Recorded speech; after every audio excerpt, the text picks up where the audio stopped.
Good evening, everyone. This is Ronni from the Creative Teacher, EDU 8006. This is our second collaborate, and I hope you enjoy it. It's all about Assessment 2, which is our reflective journal essay. Here we go.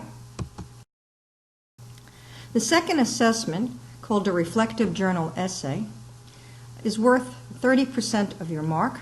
There is a limit of 2,000 words, plus or minus 10%. And it actually is not going to be due for some time, the 18th of January 2016, which is week 9 at 9 a.m. I've done this collaborate early based on the suggestions of several of you who wanted to work on it over the winter break. So I hope it's helpful to you. Our assessment overview, well, what are you asked to do? In this assessment, you're going to demonstrate your understanding of the key theories outlined in weeks 1 through 7 and how they relate to teaching in a primary school setting. Please notice the key word, relate to teaching. So it's what did you learn and how can you apply it to the classroom? And it's not just theories alone, it's theories, concepts, or ideas. This will be an opportunity to make comments about the readings, about your activities, your collaborations, and to critically reflect upon all of your learning in these first 7 weeks. So what is the actual task? You are to write a 2,000-word reflection outlining the key ideas and concepts learned during these 7 weeks. First, you need to explain how the weekly activities and readings support your understanding of the learning outcomes. Then you need to critically reflect on and evaluate the readings, the activities, the collaborations over these 7 weeks, and how they've aided you in your learning. You will be able to comment or contest or in many ways disagree with any of the material, and anything you wish to discuss with us that you found challenging or unusual would be interesting to include in your reflection. Last, reflection can be a summary taken from any of your posts or any that you've written in your own journal, but it's not presented as a journal or a personal journal, rather it's written in an essay format. So, as this essay encompasses your thoughts and reflections, even though it's an essay, it's still written in first person. Let's take it one by one. First, it says write a 2,000-word reflection outlining the key ideas and concepts learned during weeks 1 to 7. There are a couple of words here that I want to emphasize. It says what are the key ideas and what are the key concepts during these first 7 weeks, and you need to reflect on them. So it's not just simply saying I learned this and I learned that, but rather how each of the concepts that you learned or the ideas that you learned connect to teaching. And you're thinking about, are they useful, are they not useful? So there is a sense of reflecting on these ideas and these concepts. Well, how can you do that? Well, you can actually think about not only what you've read, but some of the things that we did. Explain how the weekly activities and readings support your understanding of the learning outcomes. So here's your question. How did our weekly activities help you? When you were creating metaphors, when you did the scamper activity, when you did your sunshine wheels, when you wrote some poems, and they were great, by the way, and some other activities, how did that help you to understand and support the learning outcomes? You say, okay, so we did this activity on metaphors and scamper, and we did a sunshine wheel and wrote some poems. So what were we trying to learn? Well, you need to think about what the learning outcomes were and how they are related. So it tells you to reflect on the concepts, but to critically reflect on them, to think about what did you actually read while you were doing those activities? What did you write while you were doing those activities? Some of the conversations on the discussion board would help you. So it's a combination of your readings, of your actual participation in the activity, in your responses or comments or observations of others' postings, and thinking about the material in terms of how all of this is going to impact you as a classroom teacher. As an essay, we ask that it have some sort of structure.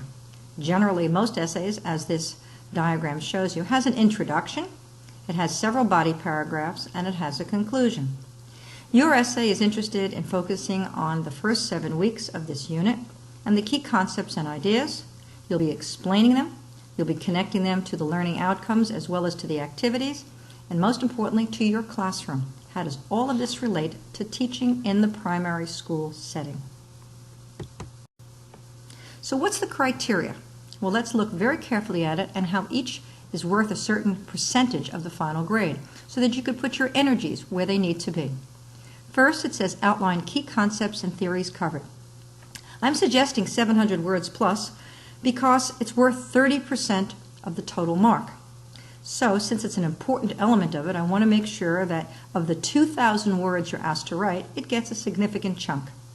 Second, you're asked to critically reflect upon the unit activities and the learning outcomes. This is also worth 30%. Again, I'm suggesting around 700 words with some academic links because it, again, is worth a similar amount to the first assessment criteria. And then it says support understandings with reference to academic readings. And you're going to use both required readings and supplemental texts, and that's worth 10%.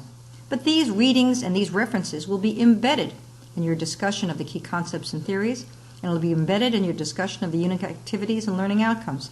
So although this is a separate criteria, we see it noted in those earlier sections. Fourth, it asks you to demonstrate knowledge of creative teaching strategies that support differentiated teaching and are responsive to the learning strengths and needs of students from diverse linguistic, cultural, religious, and socioeconomic backgrounds, especially those from Aboriginal or Torres Strait Islander backgrounds. I'm suggesting 500 to 600 words plus academic links. These are just suggestions because it's worth 20%. So as you can see, the number of words or the amount of space, so to speak, in your presentation should be directly related to its importance in the overall assessment criteria. Notice it says adherence to format, structure, and referencing guidelines is worth 10%, but those are elements in terms of how you lay out and design it, and particularly your APA reference list at the end. So, criteria 1, let's look at it a little bit more carefully. It says outline key concepts and theories covered. So you ask yourself, what were those key concepts and what were the theories covered in weeks 1 to 7? So you might think, okay, I remember when I did some of the readings, Kaufman explained how all the creative theories can be considered under 6 Ps. I want to talk about that. But I want to reflect on it. So I now understand how I can use some of that in my teaching or how it relates to my own understanding of either perspectives or anything else. I'm reflecting not just on what he says, but what I can do with this idea or how it connects to another idea. One of the ideas I'm asking you to suggest you do is to look at the headings for each week's activity, and that would help you locate the key concepts or the key points. For example, perspectives of schooling. Remember that? We talked about perennialism, essentialism, and how they influence our teaching. Well, that's a concept. Another one would be the theories of creativity and how they apply to the classroom. Another concept, we talked about non-mainstream or alternative schools and how they meet the needs of diverse learners. Those are concepts. What are the concepts and theories covered in weeks 1 to 7? That's the first portion of the assessment, and it's worth 30%. And then for the second 30%, it asks you to reflect upon the activities and learning outcomes. There is a correlation here between the activity you were asked to do, and most of you did many of them, and the learning outcomes. So there's a 1-to-1 correlation for many of them. So the first question you ask yourself, you say, okay, what unit activities did we actually do? And how do they relate to the learning outcomes? But before I can say how they relate, I have to make sure I know what are those learning outcomes. So let me give you a sample answer to get you started. The Venn diagram, for example, comparing the systems theory, the flow theory, and the propulsion theory, helped me to see the similarities and differences among theories of creativity. That relates directly to learning outcome number 2. And how I can modify my classroom too? Well, there's my reflection. I'm going to think about all of this. So, the Venn diagram, what I did, learning outcome number 2, how I can affect my classroom instruction or design, and mostly I'm thinking about, gee, when I did that activity, I didn't realize that I was achieving a learning outcome, but I was. So, let me help you by listing these, and they are listed again in your unit outline, but I provided them for you here. So at the end of this unit, hopefully, you should be able to evaluate a range of philosophical, psychological, and sociological perspectives on education and their impact on teaching and learning. Don't forget that impact part.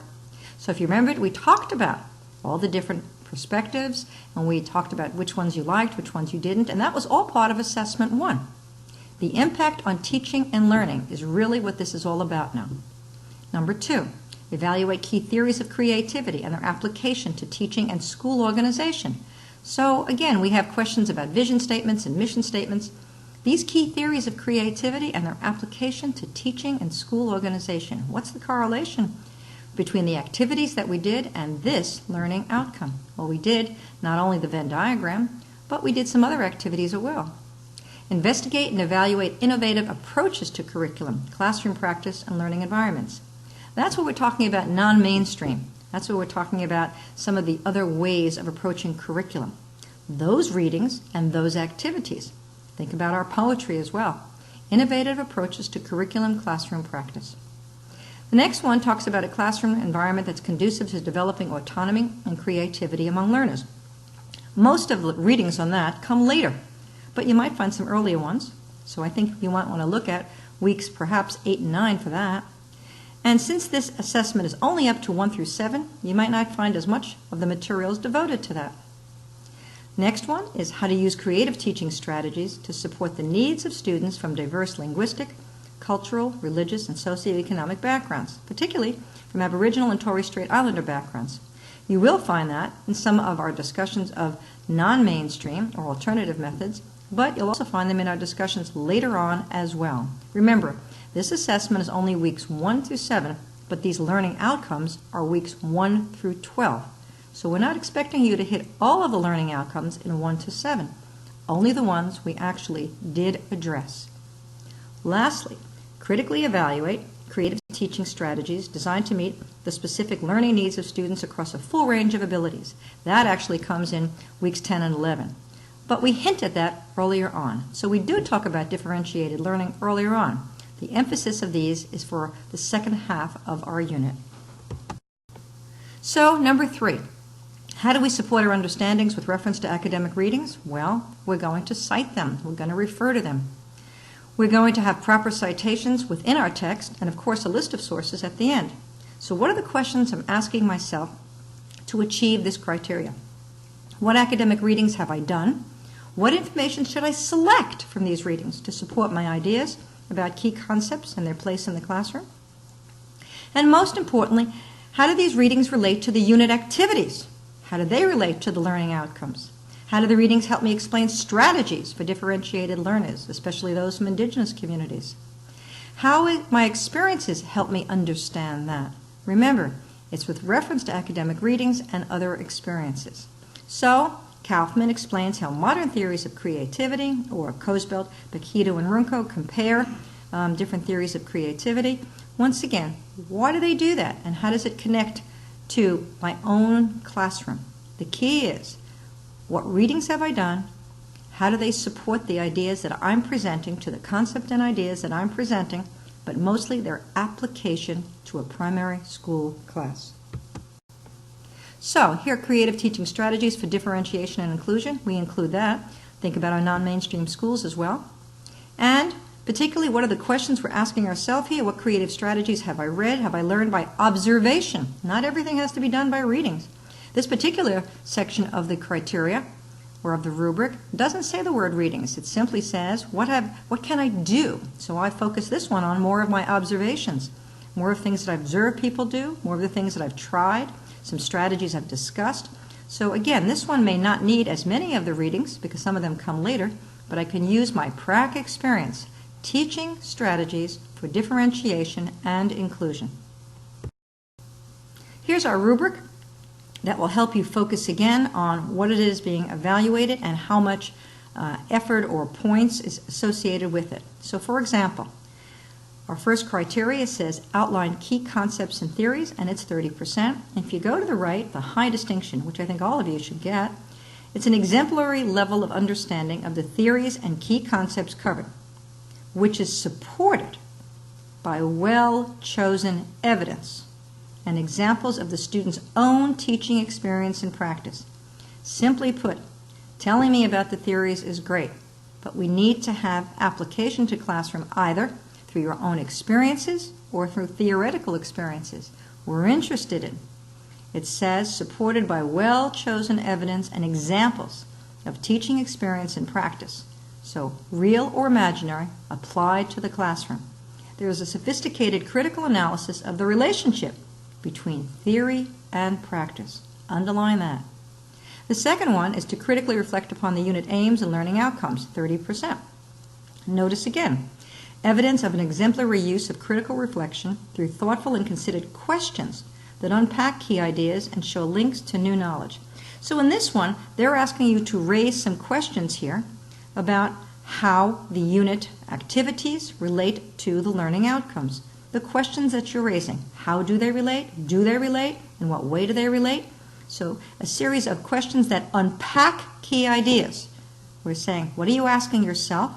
And what links can you show us that show your knowledge that you've gained from asking those questions and answering them? Third, to support your understandings with reference to academic readings. There's our 10% again. Clear evidence of the student using a thoughtful and considered range of relevant academic readings. We're interested to see if you've gone beyond the reading that we've provided, if you've used our Swinburne Library or other resources. Please make sure these are peer review articles, or at least articles that have academic merit, and the student demonstrates a well-developed position in relation to the readings. You've read a lot. What have you concluded? What have you decided? Which ideas do you feel that you can actually use in your class? The fourth criteria, demonstrated knowledge of teaching strategies that support differentiated teaching and diverse learning needs. Here it is, our Torres Strait Islanders as well as Indigenous. And then it says, high distinction. It demonstrates extensive knowledge of creative teaching strategies that, and here's the key word, support differentiated teaching and the learning needs of students with different backgrounds. So how can a student's background impact your choice of strategies, or how can you differentiate your teaching to meet the learning needs of these students with different backgrounds? That's the question being asked for that 20%. Lastly, format, structure, and referencing. We want to make sure that the presentation is professional, the editing is of a highly professional standard. This is enhanced by thoughtful and considered use of headings. It's clear exactly what you're doing. It's a Word document. There's spelling, grammar, and expression are of exemplary standard, and referencing is in APA style, 6th edition. So, when all that is done, hopefully you say, I'm ready, here we go. You're going to submit it.